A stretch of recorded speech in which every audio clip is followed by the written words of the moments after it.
All right, we're going to start with the next section. So update your table of contents on page 3 for 7-4. We're going to look at area of a monomial multiplied by a polynomial. All right, so we're going to start by looking at the area of a rectangle. And so remember, to find the area of a rectangle, our formula is just base times height. So in this rectangle, our base is going to be x minus 10, and our height will be 5x. So our base is x minus 10, our height is 5x, and so now we need to multiply these.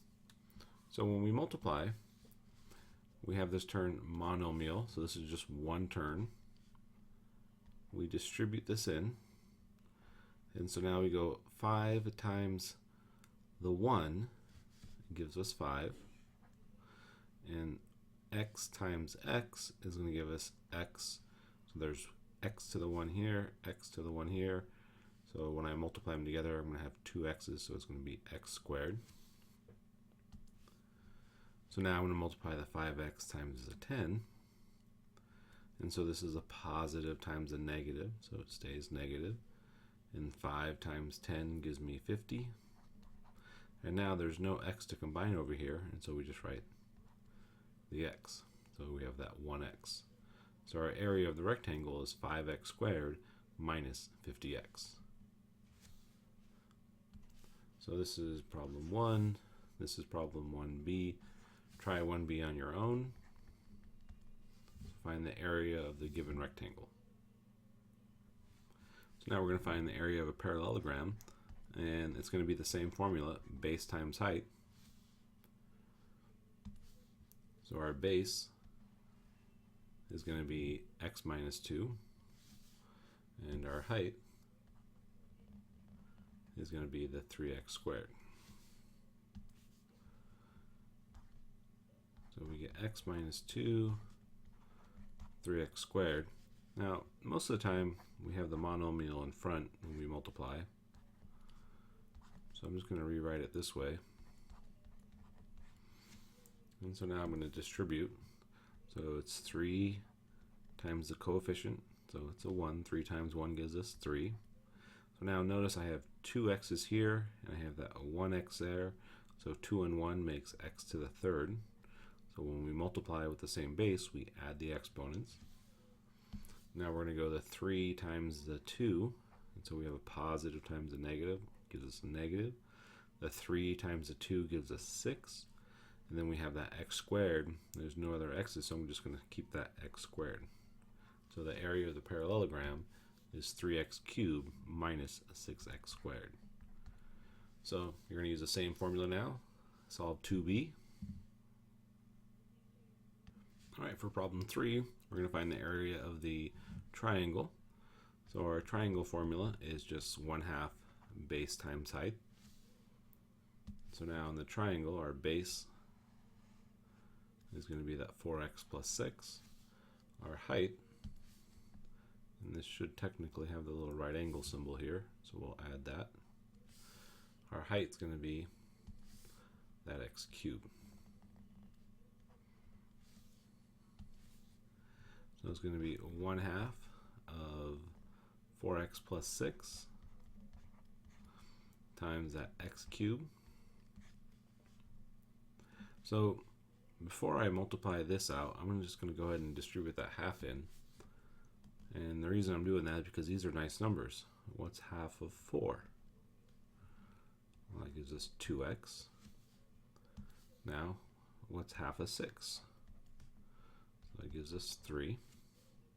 So now I have 2x plus 3 times that x cubed. And so I can distribute this way. X cubed times 2x. So it's basically 1 times 2 is 2. Here I have x to the 1, x to the third. So 1 and 3 makes 4. So it's 2x to the fourth. And now let's go x cubed times 3. And so this 1 times 3 gives us 3. There's nothing to combine the x cubed with, so it's just going to stay x to the third. And so our area for the triangle is 2x to the fourth plus 3x cubed. And notice that's where we stop. We can't combine these because this is an x to the fourth and this is x to the third, and so they're not like terms. So this is your final answer. Try 3b on your own. Again, use this formula, the a equals 1/2 base times height. All right, for our last problem of the day, we're going to look at the area of a trapezoid. And so the area of a trapezoid, the formula is similar to the triangle, except now I have 2 bases. So it's the first base plus the second base, and then times the height. So these are our 2 bases. And then again, technically there should be a right angle symbol here. And here's our height. All right, so it's going to be 1/2 times, we'll let this 5x squared be base 1, and the 10x squared be the base 2, and we'll have a height of 2x plus 7. So what you need to see here is that the 5x squared and the 10x squared have a like term, the x squared, so that means we can actually combine them, and so we get 1/2 of 15x squared times 2x plus 7.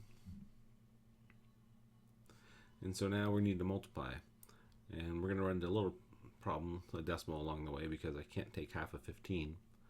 So I'm going to actually distribute the 15 into the 2x and see if I can get nicer numbers.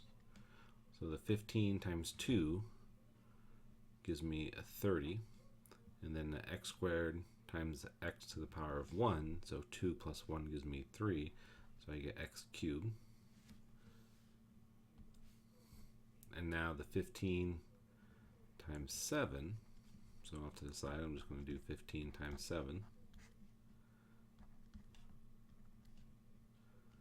So we get 105. That's going to be plus 105. Here I have x squared. I have nothing to change the x squared, so it stays x squared. And so now you can't forget about the half. So I'm going to have to take half of everything. So now I distribute the half in. So half of 30 is just 15.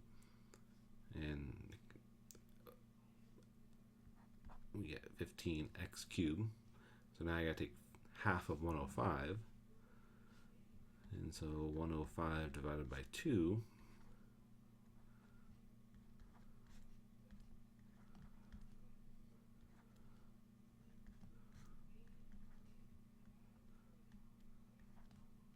is going to give me 52.5. And so I'm going to have 52.5 x squared. So the area of the trapezoid is 15x cubed plus 52.5 x squared. So good luck, try 4b on your own.